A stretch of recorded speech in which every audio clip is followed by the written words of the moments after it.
Une star masculine déchue, afin de retrouver la célébrité, s'est carrément fait enterrer dans un cercueil, pensant qu'en utilisant le coup médiatique d'une fausse mort, il pourrait revenir dans le milieu du divertissement. Mais il ne s'attendait pas à ce qu'un accident survienne au moment où l'unique personne au courant devait venir le déterrer à l'appel. À cet instant, l'homme fut totalement abasourdi. Seul son agent savait qu'il avait été enterré vivant.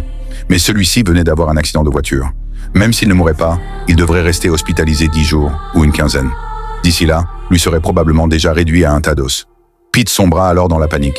Ce qui devait être un plan pour l'aider à revenir au sommet de sa vie avait tourné de cette façon. Très vite, sa respiration devint de plus en plus rapide. L'oxygène restant dans le cercueil ne suffirait absolument pas à le maintenir en vie jusqu'au lendemain matin. Il se mit aussitôt à crier à l'aide, espérant attirer l'attention de quelqu'un à l'extérieur par le son. Mais il était déjà tard dans la nuit, et il n'y avait pas une âme aux alentours. Il sortit alors son téléphone et s'apprêta à composer le numéro de la police, mais au moment précis où l'appel passa, il réalisa quelque chose. Car une fois l'affaire de sa fausse mort révélée, sa réputation serait irrémédiablement détruite. Pete n'eut donc d'autre choix que d'envoyer des messages à un ami du milieu du divertissement pour lui demander de l'aide.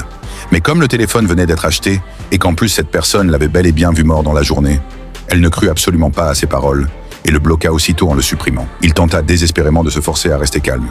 Mais à la pensée qu'il allait être étouffé vivant, les larmes se mirent à couler sans qu'il puisse les retenir. L'instant d'après, la peur dans son cœur le fit complètement s'effondrer. Il se répétait qu'il devait rester lucide, mais n'arrivait absolument pas à se contrôler. Il se mit alors à frapper frénétiquement les planches du cercueil avec ses deux mains. Même le téléphone censé lui sauver la vie fut jeté au loin. Puis vint une explosion de cris hystériques, accompagnée de propos grossiers et indécents pour se donner du courage. Mais à ce moment-là, le plafond étoilé servant d'éclairage s'éteignit soudain, rendant l'espace déjà exigu encore plus oppressant. Comment quelqu'un pourrait-il vraiment s'enterrer lui-même dans un cercueil? Afin de lui prouver qu'il disait la vérité, Pete passa directement un appel vidéo. La jeune assistante à l'autre bout du fil faillit mourir de peur. Pete, qui venait de décéder, était maintenant en train de lui parler. Personne n'aurait osé croire qu'une chose pareille puisse arriver. Après de longues explications, Pete réussit finalement à convaincre l'assistante, secrètement amoureuse de lui, qu'il était bel et bien en vie.